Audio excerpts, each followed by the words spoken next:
Olá, boa noite, pessoal. Vamos chegando. Vanderlei, Alégio, Simara, Tainara, sempre com a gente. Que bom vê-los aqui. Vamos chegando para mais uma aula por meio aqui do Direito do Trabalho em Debate. Oi, Jaque, boa noite.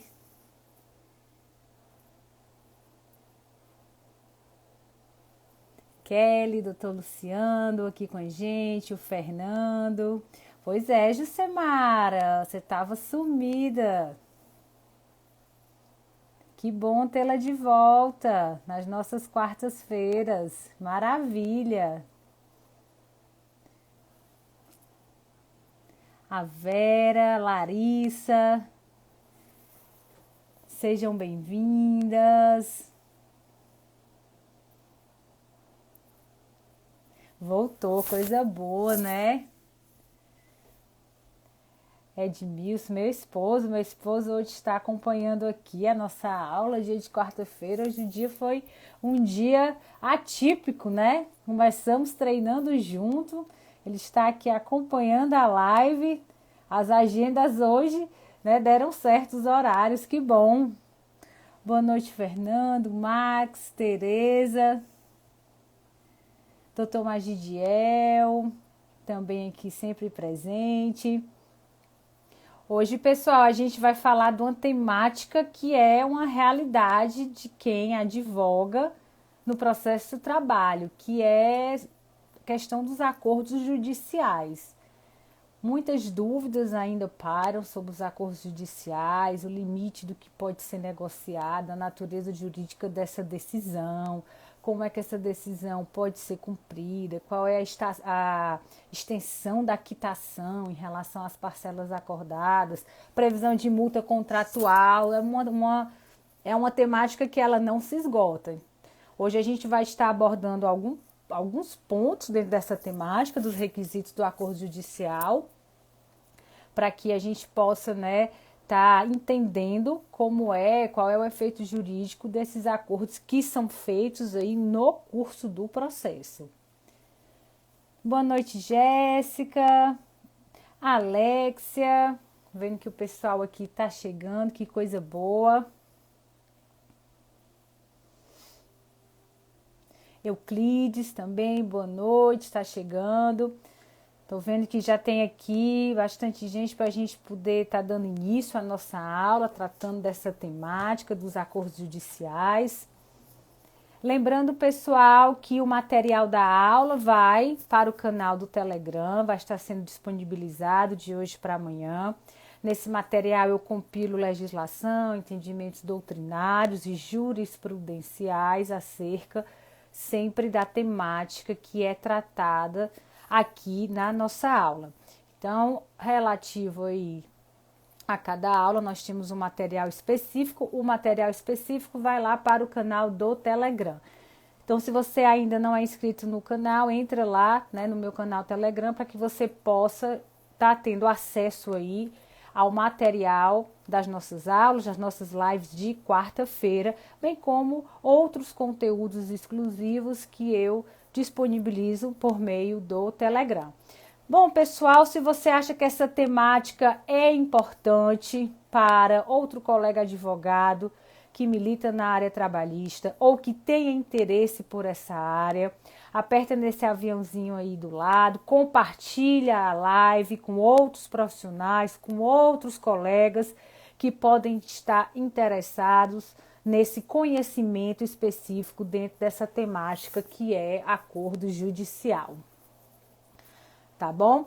E aí, pessoal, eu já começo, né, o nosso debate de hoje à noite com, né, aquele hábito que nós temos, nós escutamos muito isso. Quem advoga na Justiça do Trabalho talvez, né, esteja habituada a ouvir isso, né, no sentido de que dizer, não, o processo de trabalho é muito fácil.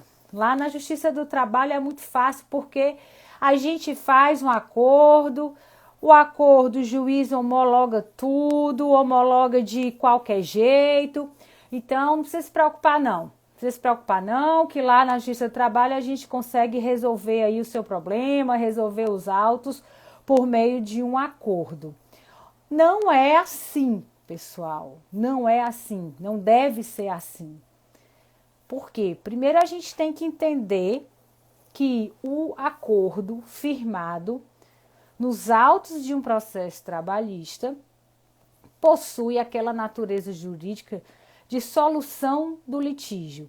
Por meio do acordo, efetiva-se o princípio da conciliação, onde as próprias partes, obviamente coordenadas, monitoradas, ajudadas pelo juiz, guiadas pelo juiz, elas podem estar aí resolvendo o conflito, podem por fim a determinado conflito. Então, o acordo ele tem que ser visto não como qualquer como qualquer coisa, como resolver o processo. A gente tem sempre que encarar o acordo, a gente não pode de nenhuma forma diminuir o valor jurídico do acordo e precisamos sempre mentalizar que o acordo judicial é a exteriorização do princípio da conciliação de forma que as partes põem fim àquele conflito. E aí veio, né, já estou vendo aqui que já tem gente perguntando a questão da sucumbência, né? Posso colocar o valor da sucumbência? A gente vai chegar aí nessa temática, né? Os honorários devem ficar na ata de acordo. A gente vai estar tratando disso. A live fica salva, tá? Quem não puder acompanhar toda a live, depois vocês podem estar acompanhando o conteúdo. Fica lá no perfil do Instagram. Bom, pessoal, então primeira coisa que a gente tem que entender quando a gente fala dessa temática de acordo judicial. O acordo judicial é a exteriorização do princípio da conciliação, né? Ou seja, o formal, é ali a ata, é como a gente enxerga essa conciliação, é como a conciliação se materializa, fazendo com que o processo seja resolvido, né? Ou seja, as partes elas mesmas constroem ali a solução do litígio guiada pelo juiz. Mas a construção da solução desse litígio encontra limites. Obviamente que tem limites legais. Toda e qualquer coisa pode ser pactuada a título de acordo? Não é todo e qualquer direito que pode ser pactuado, que pode ser objeto de acordo. Para a gente falar em acordo judicial, a gente tem que entender que o que pode ser negociado, que o que pode ser objeto do acordo judicial, em razão de uma demanda já existente, é um direito disponível.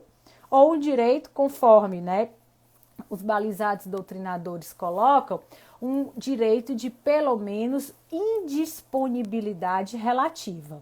Um direito indisponível, um direito que ele não possa ser traduzido, ser reconhecido num valor pecuniário, não tem aí como ser objeto de um acordo judicial.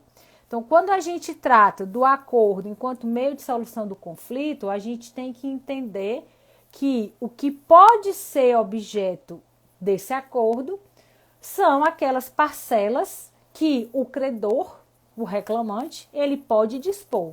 Ninguém pode negociar acerca de direito, acerca de parcelas que não se pode dispor, acerca de direitos indisponíveis, porque como as parcelas sempre têm expressão monetária, a gente vai estar tratando de um direito disponível. Então, o limite do objeto, do que pode ser pactuado a título de acordo, é a questão da disponibilidade. E essa disponibilidade a gente encontra aí no caso exteriorizado por meio da conversão em pecúnia, por meio da conversão em valores. A previsão para que as partes possam estar firmando esse acordo judicial, a gente vai encontrar no artigo 846 da Consolidação das Leis do Trabalho. Lá, né, diz que após o pregão, após aquela parte da audiência onde há a representação, a verificação da representação das partes, é o momento para a primeira proposta de conciliação. E lá no artigo 846, o próprio legislador já define que no acordo judicial tem que ficar pactuado as condições do acordo, os termos e condições do acordo, caso as partes cheguem a esse acordo. Pelo artigo 846, pessoal, a gente vê que o legislador, ele não adentrou nessa seara de quantas parcelas podem ser pactuadas, qual é o valor das parcelas, qual é o valor da multa estipulada. Não.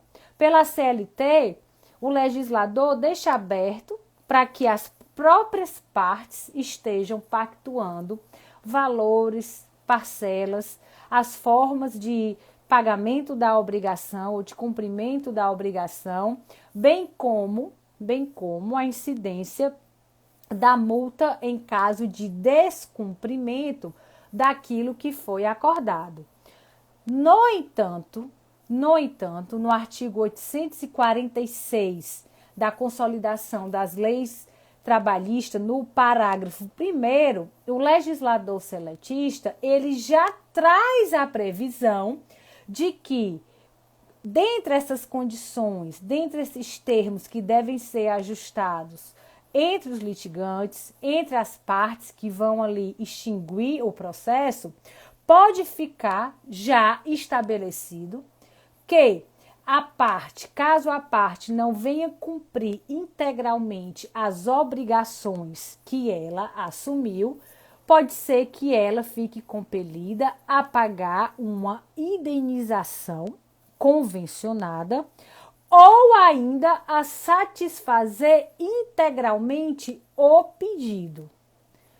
Perceba, no artigo 846 da Consolidação das Leis do Trabalho, ele já trata dessa questão da penalidade da multa pelo descumprimento daquilo que foi acordado. É lógico que não é uma imposição, é um parâmetro que as partes podem estar ali acordando.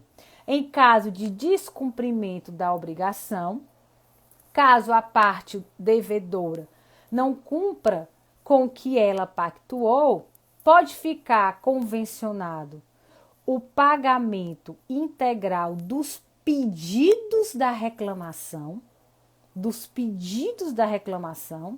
em caso de descumprimento do acordo, ou ainda o pagamento de uma indenização a ser convencionada entre os litigantes. Até então, se a gente for para a consolidação das leis do trabalho, a gente está vendo aí que ela não adentra nessa questão de juros, ela não adentra essa questão de multa de 100%, como a gente está acostumado a ver.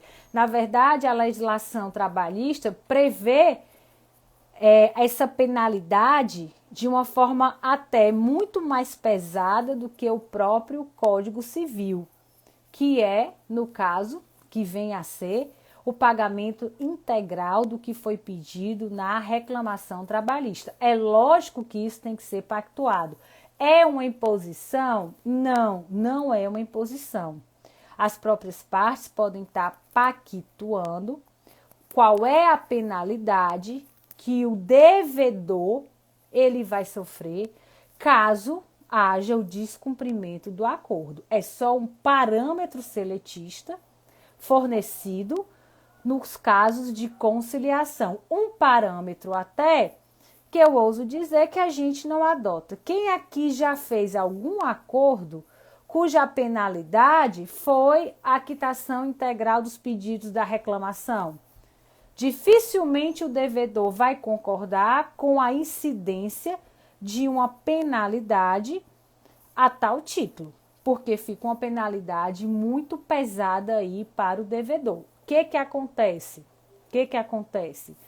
O que é comum é a gente se utilizar dos parâmetros civilistas. lá previstos no Código Civil.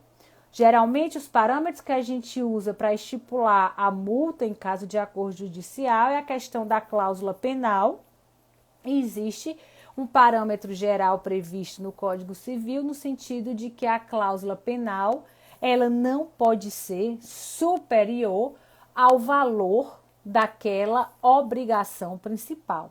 Por isso que geralmente, em caso de descumprimento, a previsão nos acordos é a incidência do pagamento de multa de 100% do valor do acordo, do valor da parcela, aí depende do que é transacionado. O que é importante? Importante é, caso em um processo judicial específico, reclamante e reclamado resolva conciliar, é importante sempre o advogado do autor reclamante, o advogado do réu, lê a ata do acordo, lê a ata de conciliação, porque geralmente não há discussão acerca dessa multa e cada vara já tem, conforme o entendimento do juiz, fixado uma cláusula onde há estipulada essa multa, 100% do valor do acordo, geralmente é 100% do valor do acordo ou da parcela aí vencida, 50%.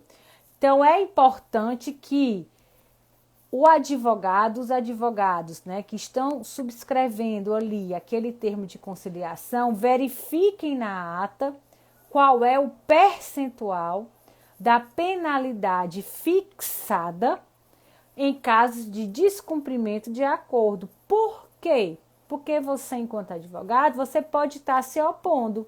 Diz, doutor, mas 100%, né, a multa está aí de 100% sobre o valor do acordo, essa multa aí está muito alta. Vamos negociar um percentual menor. Reclamante, aceita um percentual menor? Aceita um percentual menor. Isso pode ser modificado e isso também, em relação à estipulação da multa pelo descumprimento, pode ser transacionado ali entre os litigantes. Certifique-se, então, qual é o padrão adotado aí nas respectivas varas pelos juízes, qual é o entendimento dos juízes em relação à aplicação dessa cláusula penal em caso de descumprimento de acordo, porque não há uma regra fixa para isso e isso ele pode ser negociado e pode ser já trazida essa solução também construída pelas próprias partes. Quando a gente fala, pessoal, em processo do trabalho, em audiência, existem dois momentos muito bem definidos onde as partes podem estar compondo. É claro que a gente sabe que o princípio da conciliação, ele é um princípio que norteia todo o processo do trabalho, inclusive lá na fase de execução. Mas em audiência, existem dois momentos específicos onde as partes podem estar resolvendo o conflito por meio de acordo.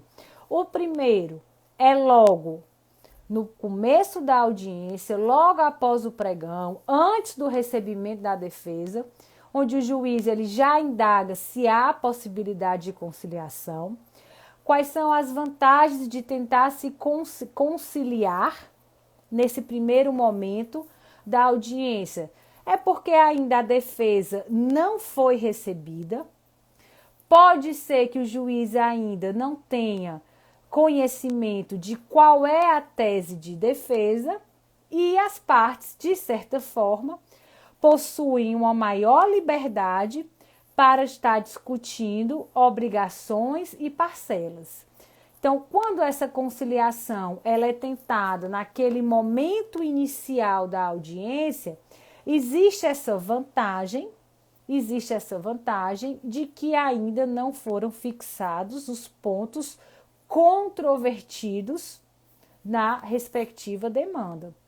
E aí, o que os advogados devem estar analisando dentro daquele limite em relação à transação, em relação ao acordo, que é as parcelas disponíveis, que é aquilo que é disponível, aquilo que pode ser negociado.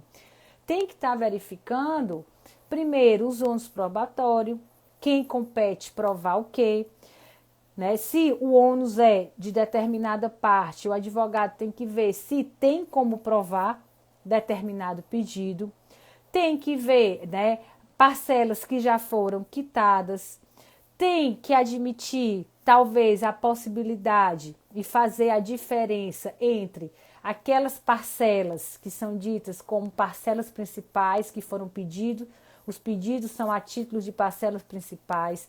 Depois, fazer a diferença entre as parcelas acessórias, que são os reflexos.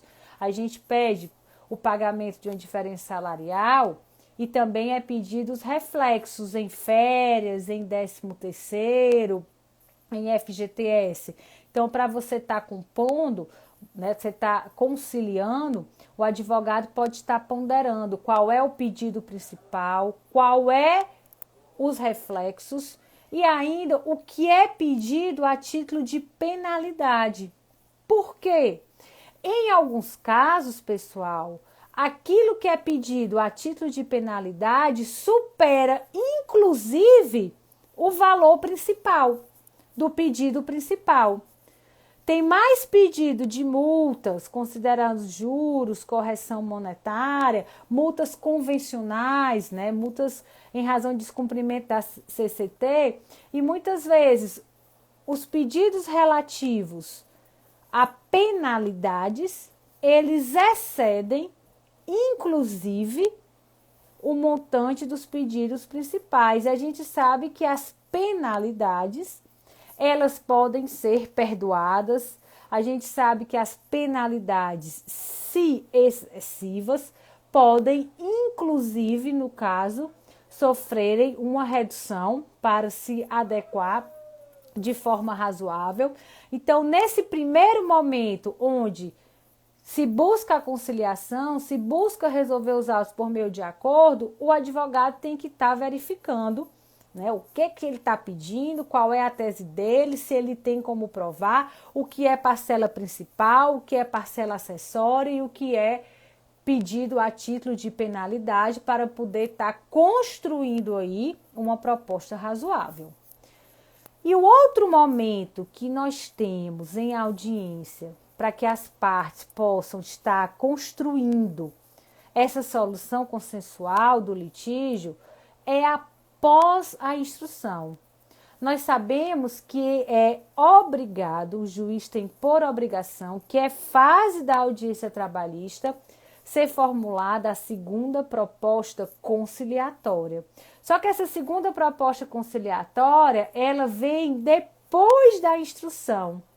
Então, como ela vem depois da instrução, o juiz já sabe ali o que está controvertido, o juiz já sabe de quem é, né, a quem pertence o respectivo ônus da prova.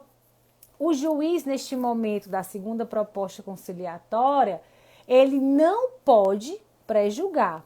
Na verdade, o julgamento, a gente sabe, né, em termos de processo de trabalho, ele pode ocorrer em audiência. Mas antes dele formular essa segunda proposta conciliatória, ele já teve contato com as provas que foram produzidas nos autos. Apesar do juiz não poder pré-julgar, ele já pode estar convencido de determinados fatos. E ele pode estar, no caso, mediando nessa segunda proposta conciliatória, conforme aí quem provou o quê. Então, a vantagem da conciliação, a vantagem de se encerrar o processo por meio de acordo nessa segunda proposta conciliatória é que as provas já foram produzidas. E como as provas já foram produzidas, os respectivos advogados das partes já sabem quem se desincumbiu e quem não se desincumbiu do respectivo ônus. Ele já pode projetar quem vai ganhar, quem vai perder, ou se determinada verba ele necessariamente vai perder, mas outra verba pode ser que ele ganhe, dependendo do entendimento do juiz. Uma proposta de acordo após a instrução, o advogado já tem, no caso, a percepção do que ele conseguiu provar ou não conforme a sua tese. E a vantagem do acordo nesse momento é que ele pode construir essa proposta numa provável condenação ou numa provável sentença procedente em parte. Fica mais fácil construir uma proposta mais sólida em razão de já terem sido produzidas as provas. Eu já peguei casos, por exemplo, pessoal, onde na primeira proposta de conciliação, o reclamado ofertou um valor muito bom para o reclamante e o reclamante relutante não aceitou essa proposta. Era um valor realmente muito bom. O reclamante não aceitou a proposta. O processo ele foi instruído. Quando chegou na segunda proposta conciliatória, o que o reclamado fez? Vai propor alguma coisa? Não, não vou propor. Ora, o processo já tinha sido instruído. A prova do reclamado produzido tinha sido muito boa. Aquele valor que ele ofertou no começo, ele não repetiu, no caso, na segunda proposta conciliatória, sabidamente, diante de uma postura profissional muito coerente do advogado. E qual foi o resultado do processo? A sentença foi improcedente para o reclamante. Então, foi uma lide realmente onde o reclamante teve a oportunidade de fazer um acordo no começo da audiência, antes da instrução, o juiz não tinha tido contato, eu não tinha ainda tido contato com a defesa, e o reclamante recusou, foi produzida a prova, na segunda proposta o reclamado não quis mais ofertar, sentença improcedente. Então, é muito bom que seja feita essa análise sempre quando da formulação de uma proposta de acordo para resolver o processo, o que está sendo pedido, qual a natureza das parcelas que estão sendo pedidas, qual é a tese da inicial, qual é a tese da defesa, de quem são os ônus probatórios e se tem como se desincumbir, se a parte tem como se desincumbir efetivamente desses ônus probatórios. Sempre lembrando que o objeto do acordo versa acerca de parcelas disponíveis com expressão aí, né, que possa ser traduzida em alguma expressão pecuniária, em alguma expressão monetária. E aí vem aquela questão, vamos fazer um acordo. As partes chegaram a um determinado valor para pôr fim à lide. Quantas parcelas eu posso pagar? Esse valor está alto? Esse valor está baixo? Pessoal, só quem pode dizer se o valor é satisfatório, se o valor não é satisfatório, é o credor. É quem vai receber aquele valor para nada mais reclamar contra aquele reclamado. Por meio do recebimento do valor que foi transacionado, o reclamante não vai mais poder ingressar com nenhuma demanda contra o devedor. Então, não existe limites em relação aos valores que podem ser negociados. Eu já vi demandas de R$200 mil a título de valor da causa ser feito o acordo de um salário mínimo. E por quê? Alguma irresponsabilidade profissional de advogado? Não, porque a reclamada em contestação veio com sua tese, onde apresentou toda a prova documental inerente à quitação de tudo aquilo que tinha sido pedido na inicial. E aí, no caso, ela fez uma proposta de acordo pautada num atraso de pagamento, que ela, né, segundo o cálculo lá, a proposta construída pelo advogado da reclamada era razoável para compensar. O patrono do reclamante, quando viu a documentação assinada, não tinha levado testemunha, ponderou e aceitou aí aquele acordo no valor de um salário mínimo. O valor do acordo não tem limitação legal. A lei não diz, o acordo só pode ser no mínimo de um salário mínimo. Né? Tem que respeitar pelo menos o salário mínimo? Não, o valor é construído pelas partes, segundo aqueles parâmetros que a gente acabou de conversar, nos fatos que são controvertidos na demanda e no ônus probatório. Em quantas parcelas? Também não tem limite. Tem acordo que é feito aí em 60 parcelas, 24 parcelas, 12 parcelas, depende. Depende da pretensão do reclamante e depende da disponibilidade financeira do devedor. Agora, o que é que não pode? O que não pode é nem o reclamante credor, nem o reclamado devedor ser coagido a, no caso, transacionar, a firmar o acordo.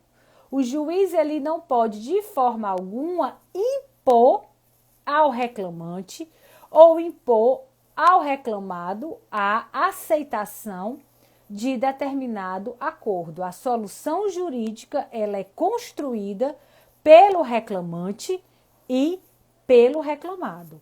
O juiz não pode obrigar nem o reclamante, nem o reclamado a aceitar determinada proposta, a fazer o acordo.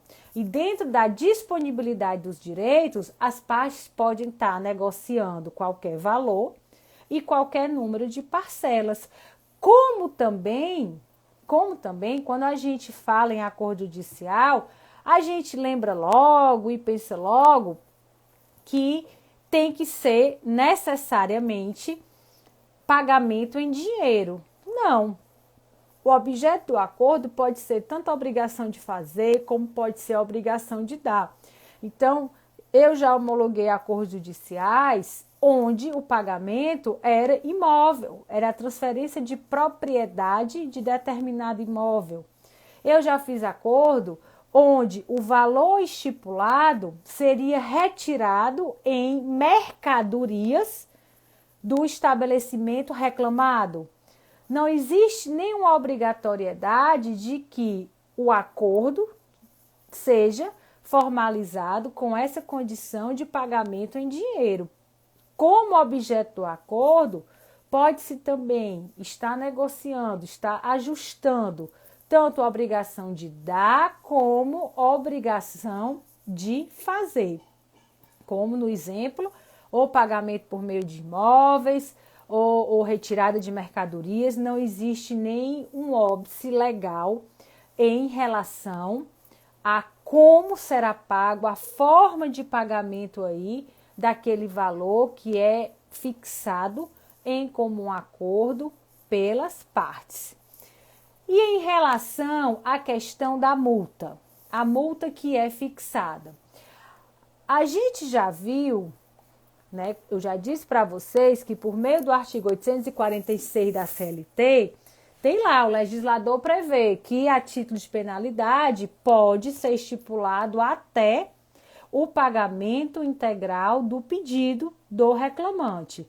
Mas o parâmetro que a gente habitualmente usa é o parâmetro do Código Civil. Qual é o parâmetro do Código Civil? É lá quando o Código Civil trata do caso da fixação da cláusula penal, onde há o quê? Onde há a previsão do pagamento de um valor principal, e se esse pagamento do valor principal não for adimplido, sobre ele vai incidir, no caso, a penalidade, o pagamento de uma multa específica pelo atraso no cumprimento da obrigação. Então, qual é o padrão civilista que é mais comum quando a gente trata de estipulação de multa por descumprimento de acordo judicial? Lembrando sempre que a gente está falando aqui daquele acordo que ele é feito com base num processo judicial já em curso. A gente tem a previsão do pagamento do valor principal, e se esse valor principal não for pago no prazo ajustado e na forma ajustada, sobre esse valor ou sobre as parcelas, incide, no caso, uma multa pelo atraso, pelo descumprimento da obrigação. E a limitação trazida pelo Código Civil, por meio do artigo 413 e seguintes, é no sentido de que o valor da multa, ela não pode ser maior do que o valor principal acordado. Então, esse parâmetro, esse padrão da multa de 100% encontra fundamento no Código Civil. Por quê? Porque o Código Civil, de fato, traz essa limitação, traz essa obrigação. Que obrigação, que previsão de que a multa não pode exceder ao valor da obrigação principal. Então, quando a gente pensa em multa, o máximo que pode ser, que máximo que pode corresponder a essa multa pelo atraso no descumprimento do acordo é o próprio valor da obrigação. E existem dois pontos, pessoal, específicos que a gente tem que estar bem atento quando a gente trata de acordo judicial. É a questão da contribuição previdenciária e a questão das custas processuais. Quando é feito um acordo judicial em relação às contribuições previdenciárias, nós temos que observar se esse acordo ele é feito com vínculo de emprego ou sem vínculo de emprego. Por quê? Porque naqueles acordos que são formalizados com vínculo de emprego, o que acontece? As partes deveriam, pelo menos a gente sabe que isso não acontece de forma habitual, mas o correto seria que as partes negociassem em relação à petição inicial quais as parcelas que são objeto do acordo. Em relação ao que foi pedido, vai quitar todas as parcelas? Sim, vai quitar todas as parcelas. Se vai quitar todas as parcelas, eu tenho que definir a base de cálculo para fins de incidência da contribuição previdenciária. Então, o correto é que as partes dissessem assim, olha, em relação à petição inicial, a gente fez um acordo, R$100 é a título de férias, R$100 é a título de aviso, R$200 é a título de FGTS, e discriminar o valor correspondente a cada parcela pedida lá na petição inicial. Para quê? Para quê? Para que quando do recolhimento previdenciário a gente pudesse fazer aquela distinção legal das parcelas salariais e das parcelas indenizatórias.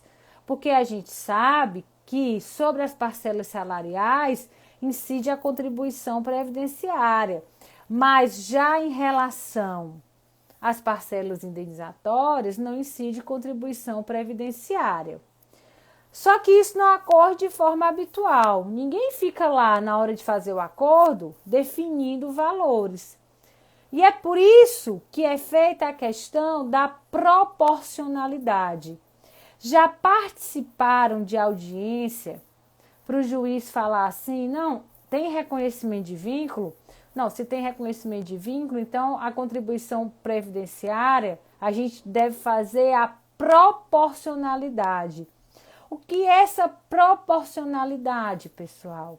Essa proporcionalidade é eu pegar o valor acordado e, em relação ao valor pedido, conforme liquidação dos pedidos, eu destrinchar em percentuais o que corresponde a cada pedido. Então, se eu tenho, por exemplo, para ficar fácil aí a visualização de vocês, uma demanda onde eu peço 5.000, onde é pedido 5.000 a título de diferença salarial e 5.000 a título de FGTS, o valor da causa é 10.000. As partes fazem um acordo por R$ 2.000. Como é que eu vou dividir como é que eu vou fazer essa proporcionalidade para recolher contribuição previdenciária? O que eu pedi a título de diferença salarial corresponde a 50% do valor do pedido.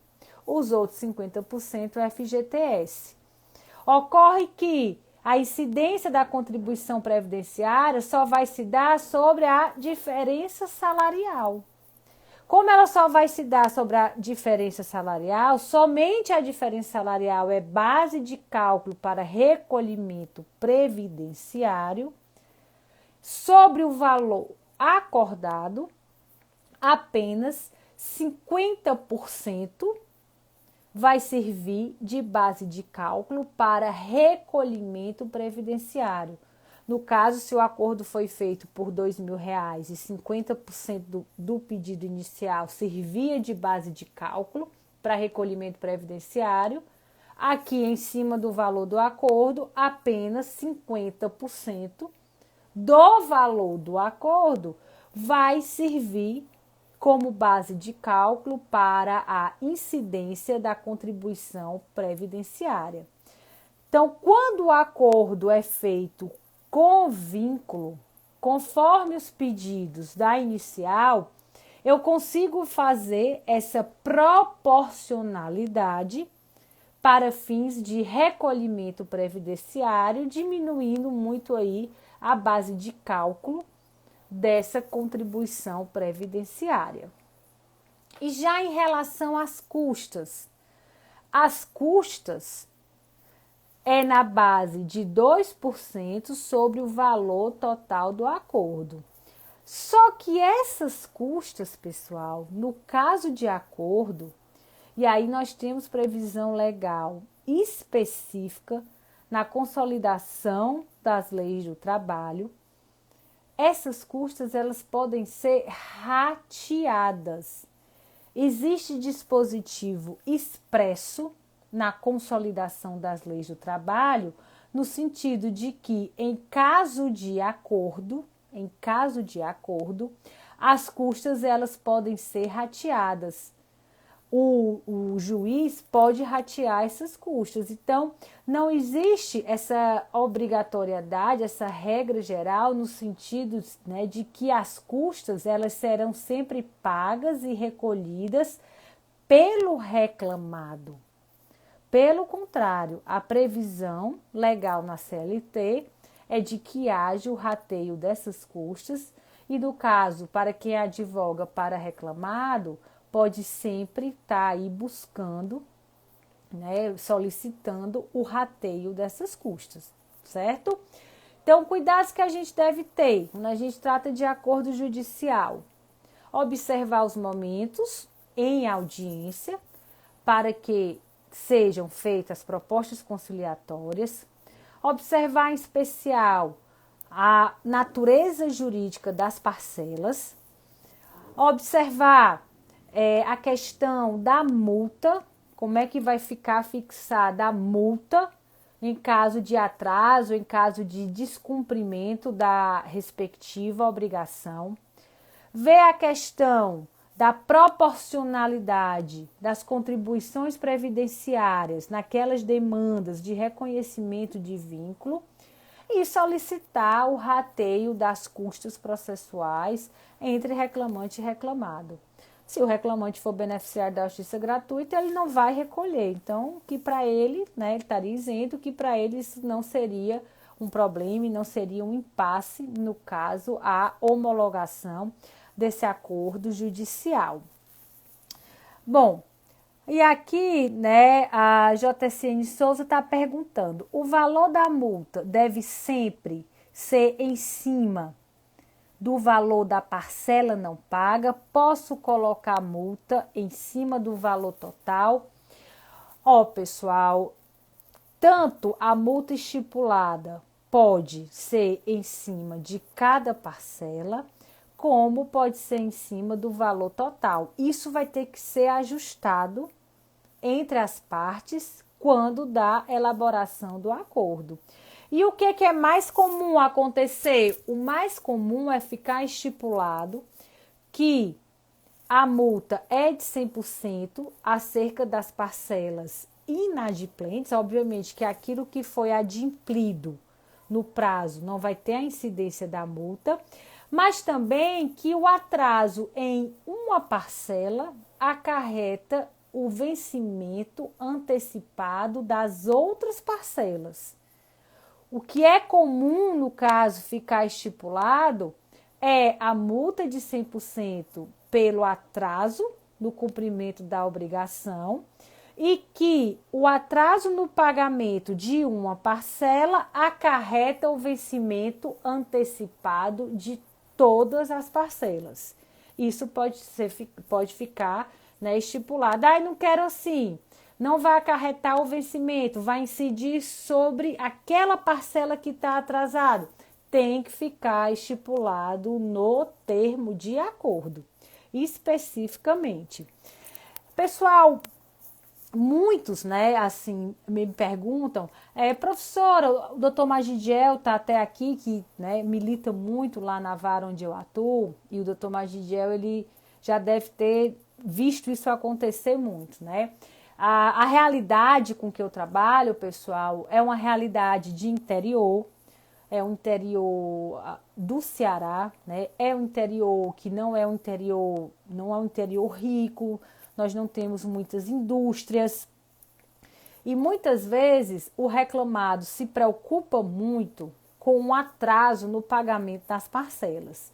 Muitas vezes o reclamado, ele não quer fazer o acordo porque ele tem medo de não conseguir honrar as parcelas, existe uma oscilação no mercado, depende muito da época da safra, de colheita, enfim. E aí eles perguntam, e se eu atrasar a parcela? Se atrasar a parcela, vai incidir a multa. Não tem aí para onde correr, não tem opção. Não existe tolerância legal, pessoal, para atraso de um dia na parcela, para atraso ínfimo na parcela. Não existe essa tolerância legal. O juiz pode até perdoar? Pode até perdoar, porque se trata, como eu disse, de penalidade. As penalidades, elas podem ser revistas. Existe uma margem de revisão, não da obrigação principal, mas para as penalidades. E aí o que a gente sempre ajusta? O que eu sempre procuro ajustar lá na vara, nos acordos judiciais, quando isso passa a ser um empecilho para a homologação do acordo? É a boa-fé, pessoal. É a boa-fé. Fica, né, já acertado, por exemplo, no caso de atraso, o reclamado vê que não vai conseguir honrar a parcela no dia, vou atrasar um ou 2 dias, liga para o advogado do reclamante, diz, doutor, ele vai pagar, mas vamos fazer o seguinte, em relação a essa parcela, me dê aí mais 48 horas, procura o juiz antes do vencimento da parcela, e informa isso, que as próprias partes em comum acordo resolveram mudar o vencimento da parcela naquele mês específico por conta de uma circunstância adversa do reclamado, no intuito de elidir a incidência, evitar a incidência dessa multa pelo descumprimento. Isso chama-se boa-fé. Então, a gente sempre tenta observar a boa-fé do reclamado, nesses casos, sem realmente querer adimplir o acordo. E quando o reclamado e reclamante conseguem, se comunicando, ajustar isso aí em relação a uma parcela específica, informar com antecedência ao juiz, inclusive o reclamante que concordou que ele atrasasse 1 ou 2 dias, isso aí evita, por exemplo, às vezes uma execução, evita a incidência da multa e constrói aí, ajuda a construir muita solução consensual de conflito. Agora, nesse caso, tem que dizer ao juiz antes do vencimento da parcela. O que não pode acontecer é o reclamado deixar vencer a parcela para depois comunicar ao juiz. Aí não dá para a gente se pautar na boa-fé.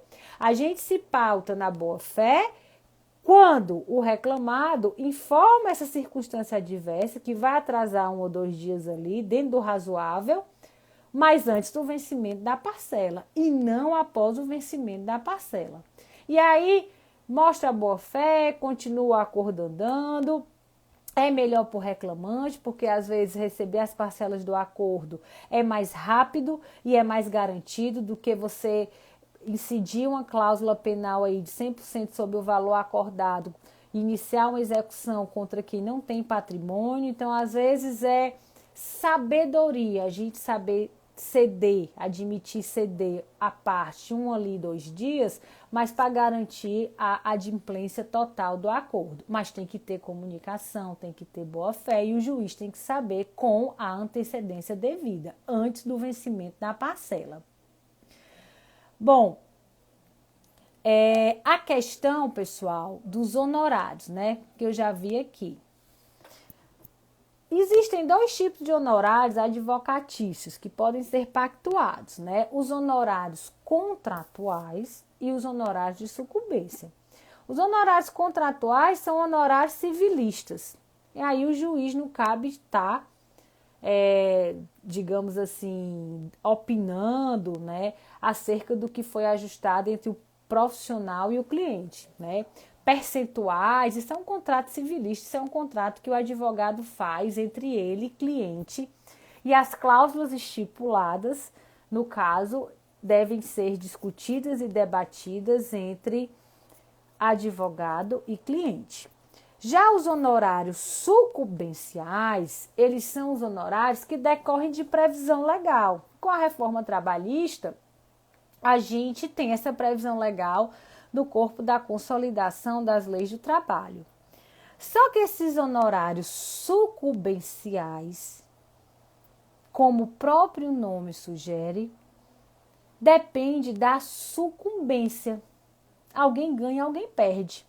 Não tem incidência de honorários sucumbenciais quando alguém, né, dispõe do seu direito.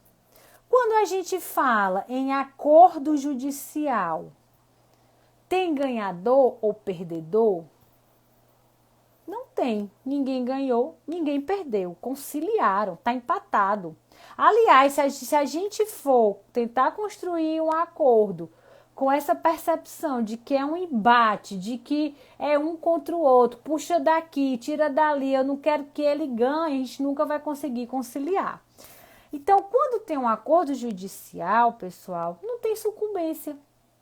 Não tem ganhador nem perdedor. Então, a priori, não existe obrigação nenhuma de se constar, isso no processo de conhecimento, porque pode ser que a sucumbência já tenha sido fixada, se for um acordo em execução é outra coisa, porque pode ser que a sucumbência tenha sido fixada em sentença. Mas no processo de conhecimento, no acordo em audiência, na primeira proposta de conciliação, eu não posso falar em sucumbência. Ninguém ganhou, ninguém perdeu. Então, não existe a obrigação de que na ata de acordo conste honorário de sucumbência, porque não teve sucumbência. E aí, o que é que eu vou ganhar, doutora? Como profissional, você vai ganhar os seus honorários contratuais no percentual que você ajustou com o seu cliente. Só que a natureza desse contrato é civil. O juiz do trabalho não tem que estar registrando isso em ata, não tem que estar garantindo esse pagamento. O que garante esse pagamento para você é o contrato que você fez com o seu cliente, que se ele não lhe pagar, você pode executar. Você pode executar. Então, respondendo, né, a pergunta, não tem como a gente ter uma cláusula de previsão, de pagamento, de honorário sucumbencial em termos de acordo, porque não houve sucumbência. E não tem na vida de sucumbência, não tem como a gente estipular, no caso, essa obrigação. Como é que você vai garantir o pagamento pelo serviço prestado? Pelo contrato civil que foi ajustado entre cliente e profissional, cujo percentual o juiz ele não pode, né, sobre o percentual dos honorários contratuais, o juiz ele não pode estar se imiscuindo. O juiz de trabalho não tem competência para isso. O Luciano está perguntando por que o juiz não homologa o acordo sem que a parte compareça para ratificar, mesmo o advogado tendo procuração com poderes? Porque, Luciano, no processo do trabalho, na primeira audiência, quem deve comparecer é a parte. A previsão legal é de comparecimento do reclamante e do reclamado. Por que o juiz não homologa um acordo em audiência quando o reclamante não está presente? Porque a CLT prevê uma consequência jurídica específica. Qual é a consequência jurídica? É o arquivamento dos autos. E se o reclamado não tiver, é a revelia. Então, o juiz ele não homologa sem a presença nessa primeira audiência, nessa primeira oportunidade, porque a CLT tem um procedimento específico e, né, determina que, no caso de ausência do reclamante, há o arquivamento dos autos. E no caso de ausência do reclamado, há a revelia. Não tem previsão de comparecimento somente do advogado, né? A gente não tem essa previsão. Agora, o que pode ser feito? Petição conjunta, pede para o juiz homologar e aí o juiz despacha, se ele achar que o acordo preenche os requisitos legais, o juiz despacha homologando esse acordo aí, mas por meio de uma decisão, né, extintiva, não em audiência, mas, né, por despacho. Doutora, a Emily está perguntando qual a melhor forma de proceder quando o reclamante alega que foi vítima de acordo mediante fraude. No caso, a empregadora contrata 2 advogados, simule o trabalhador. No caso de qualquer vício de consentimento, o reclamante pode estar desconstituindo o acordo. O vício, né, qualquer coação, qualquer vício de consentimento pode, no caso, ser objeto de desconstituição desse acordo. Agora, segundo o Tribunal Superior do Trabalho, a forma, a maneira, no caso, de desconstituir um acordo homologado judicialmente é por meio de ação rescisória.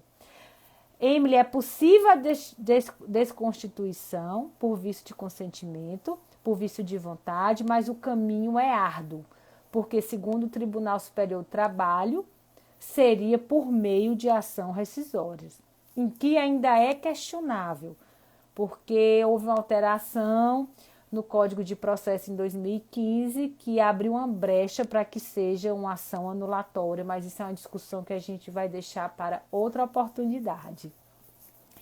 A Rívia está perguntando, professor, em acordo, como majorar ou dizer quanto vale os pedidos controversos ou aqueles que cabem em discussão?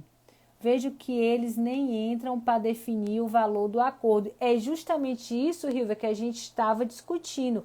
É justamente aquilo que é controvertido e aquilo que é incontroverso que deve balizar o objeto do acordo.